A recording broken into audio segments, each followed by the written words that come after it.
अस्सलाम वालेकुम मेरे मोहतरम स्टूडेंट्स। मैं हूं प्रोफेसर मंजूर और पढ़ा रहा हूं मैं आपको ए लेवल की मैथ। आज का हमारा टॉपिक है क्वाड्रेटिक्स। क्वाड्रेटिक्स में क्वाड्रेटिक्स इक्वेशन भी होती हैं और क्वाड्रेटिक फंक्शन भी होते हैं। क्वाड्रेटिक फंक्शंस के ग्राफ हम ड्रा करते हैं और इक्वेशन से हम कोऑर्डिनेट फाइंड करते हैं जहां पे कोई क्वाड्रेटिक फंक्शन एक्स एक्सिस को मीट करता है, कट करता है। आज का हमारे पास मैंने एक इसमें से एक ऐसा क्वेश्चन तलाश किया है। क्वेश्चन नंबर 10 है, नवंबर 13 का।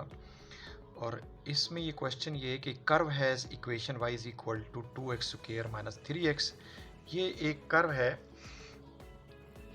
जो एक क्वाड्रेटिक फंक्शन को रिप्रेजेंट की जा रही है यहाँ पे y is equal to 2x square minus 3x। और हमने फाइंड करना है find the set of the values of x for which y is greater than 9। इसका पहला पार्ट है। मैं असल में ये क्वेश्चन ऐसा था जिसके अंदर बहुत सारी चीज़ें जो मैंने आपको समझानी है, तो मैंने सोचा कि ये क्वेश्चन मैंने इसका ऐसा पकड़ूं, ऐसा लूं जो इसमें से आपको बहुत सारी चीज़ें समझ आ जाए। तो सॉल्यूशन में हम चलते हैं, सॉल्व कैसे करना है। तो इसमें हमारे पास है y is equal to 2x square minus 3x। और हमारे पास गिवन क्या है, ये हमारे पास है, हमारे पास गिवन ये है कि y इज ग्रेटर देन 9। इसका मतलब है ये फंक्शन 9 से ग्रेटर है, ये वाला फंक्शन 9 से ग्रेटर है।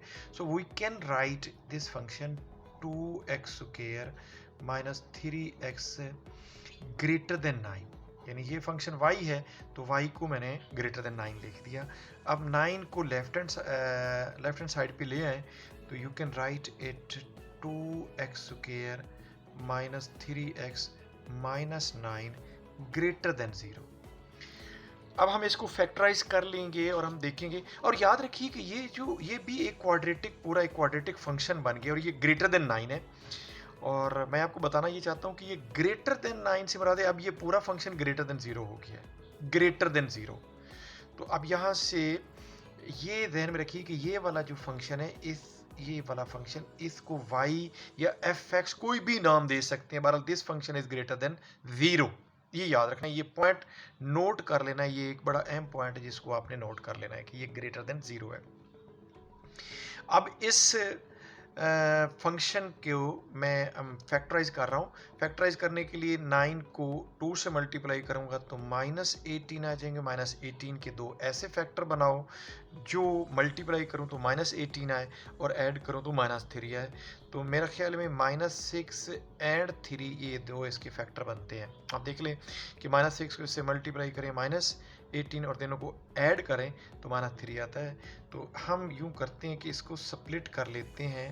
2x square minus 6x plus 3x minus 9 is greater than 0। और 2x x माइनस 3 और इन यहाँ से प्लस 3 कॉमन लेंगे तो x minus 3 is greater than 0। तो x माइनस 3 और x माइनस 3 कॉमन ले लेंगे। आपको ये याद रखना चाहिए कि ये ब्रैकेट एक जैसी आए, सेम आए, तो समझे कि आप you are moving to correct direction. x minus 3 taking out x minus 3 and remaining is 2x plus 3। So 2x plus 3 is greater than 0। यहाँ ये याद रखिए कि अभी ये फंक्शन है पूरा ग्रेटर देन 0। अब critical values of x, critical value वो x की वो वैल्यू होती है जहाँ पे ये फंक्शन x एक्सिस को मीट करता है, कट करता है। तो for critical values of x you can write for critical values,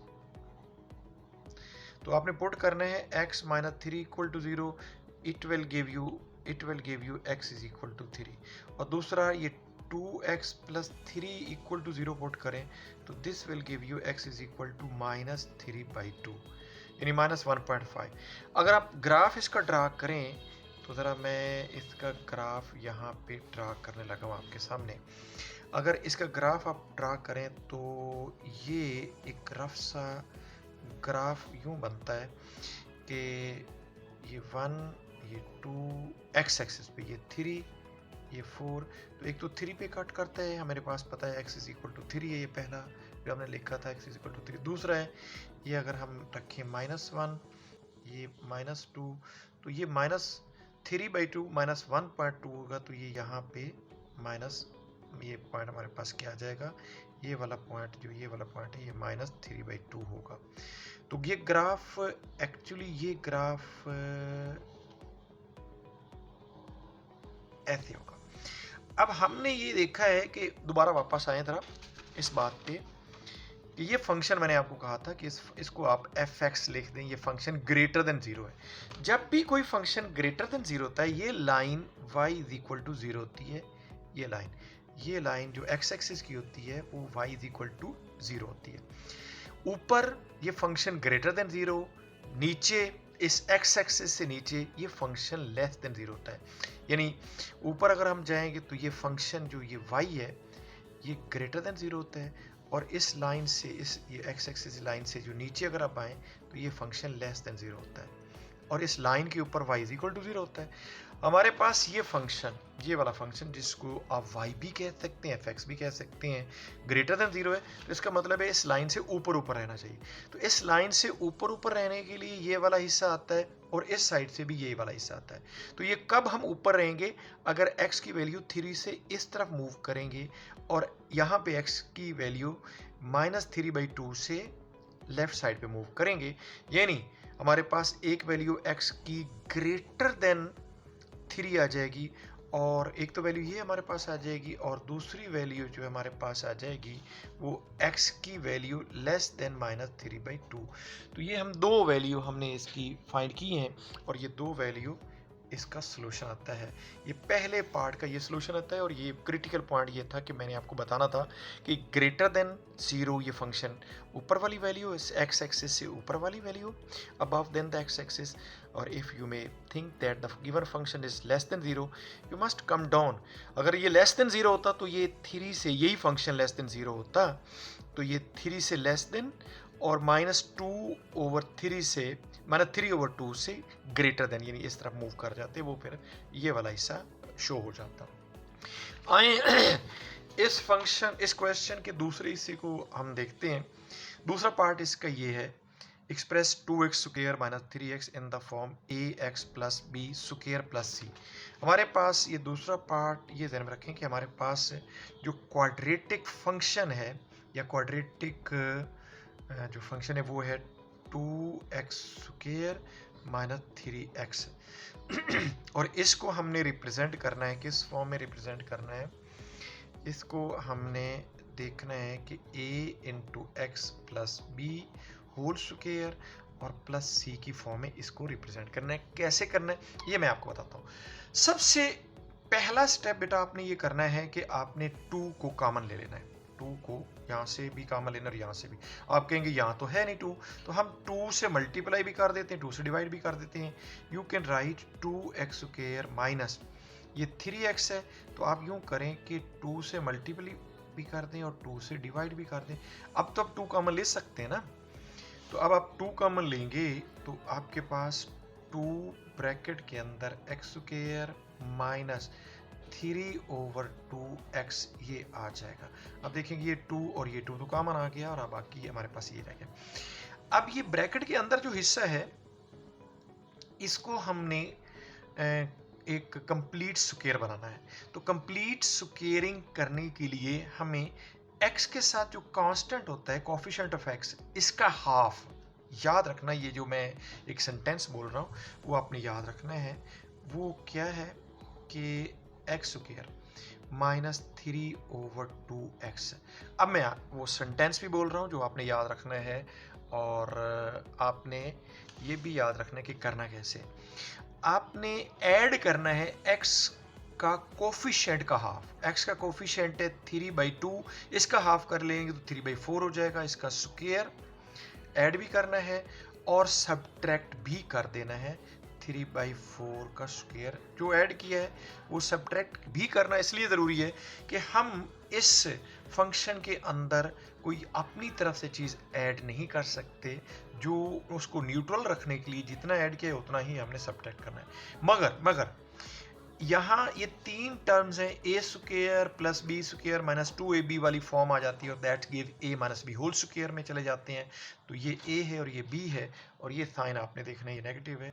so you can right to bracket के अंदर ये तीन टर्म्स को आप x माइनस 3/4 होल स्क्वायर और ये माइनस 9/16 अलग रह जाएगा। अब अगर मैं ये ब्रैकेट रिमूव करूं, हटाऊं, तो मेरे पास आ जाएगा 2 into x minus 3/4 whole square और माइनस ये 2 अगर इससे मल्टीप्लाई करूं तो 9/8 आ जाएगा। यू नो दैट ये 2 इस 16 को सिंप्लीफाई कर देगा और हमारे पास क्या आ जाएगा 9/18। तो अब ये देखें, ये एग्जैक्टली उस फॉर्म में है a into x plus b whole square plus c. तो इसमें a कितना आ रहा है 2, b कितना आ रहा है माइनस 3/4, c कितना आ रहा है माइनस 9/8। अब उसने एक क्वेश्चन, आपको ये बताऊं कि उसने एक क्वेश्चन ये पूछा था कि ये वाला क्वेश्चन उसने पूछा था can state the coordinate of the vertex of the curve. Curve का वर्टेक्स होता है टर्निंग पॉइंट, जहां से वो टर्न होती है कर्व, वो उसका वर्टेक्स, ये वाला वर्टेक्स होता है उसका। तो इसको हम, ये वाला जो एक टर्निंग होता है पॉइंट, तो इसको हम लिखते हैं कि ये हमारे पास, ये यहाँ से माइनस बी और सी आता है, यहाँ से जो पॉइंट हमारे पास आ जाता है वो हमारे पास 3/4 माइनस 9/8, ये इसका वर्टेक्स है। It is a vertex. अब ये याद रखना है कि वर्टेक्स आपने कैसे फाइंड करना है। आपने x माइनस 3/4 को इस हिस्से को 0 पुट करना है। अगर आप इस हिस्से को 0 पुट करेंगे तो उससे x इक्वल टू 3/4 आ जाएगा, और इस सारे हिस्से को 0 पुट करें और ये y लिखा है y equal to this thing, जब ये हिस्सा 0 हो जाएगा तो y आपके पास माइनस 9/8 आ जाएगा। So this is vertex, I mean 3/4 और माइनस 9/8, यहाँ पे ये ऐसा आ जाएगा। इस क्वेश्चन का तीसरा भी पार्ट मैंने यहाँ पे लिखा है, और तीसरा पार्ट ये था इसका, वो भी मैं आपको समझाना चाहता हूँ। इसका थर्ड पार्ट ये है, the function f and g are defined for all real values of x by fx is equal to 2x square minus 3x and gx is given that 3x plus k, where k is a constant. Find the value of k for which the equation gfx is equal to 0 has equal roots. ये बात equal roots के लिए x की कैसे value find करनी है ये भी मैं आपको समझा देता हूँ।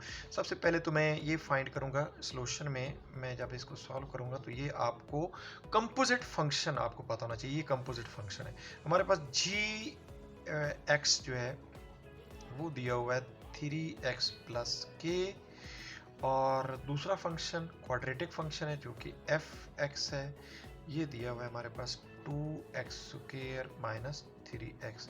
जब मैं जी एफ एक्स लिखता हूँ तो मुझे ये लिखना है कि बेसिकली ये हमारे पास है g और ब्रैकेट में एफ एक्स, ये देखना है। अब जी एक्स की जगह पे, यहाँ पे जी एक्स है और एक्स की जगह पे एफ एक्स अगर मैं पुट करता हूँ तो इस, देखिए ना हमारे पास ये है कि जी एक्स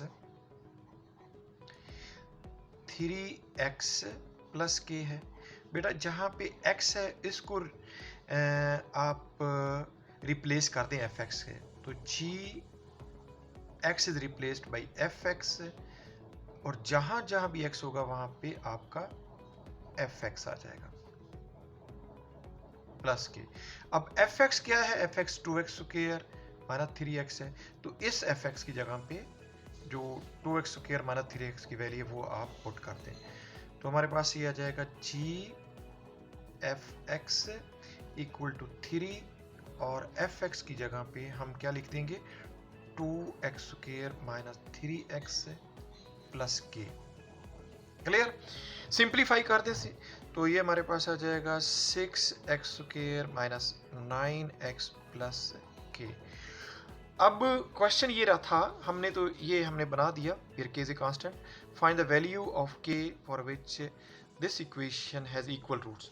तो equal roots इसको equal to 0 कर दिया उसने, ये equal to 0 है तो हम इसको कर देंगे इक्वेशन, इसकी इक्वेशन जो हमारे पास आ जाएगी वो हमारे पास है 6x square minus 9x plus k equal to 0। And for equal roots, याद रखें फॉर इक्वल रूट, मैं नेक्स्ट पेज पे इसको ले जाता हूँ। तो उसका for equal roots discriminant is equal to 0 हो जाता है for equal roots. Equal roots होते हैं कि दो सेम रूट, हमारे पास 6x square minus 9x plus k equal to 0। तो इसमें डिस्क्रिमिनेंट हमारे पास फॉर इक्वल रूट्स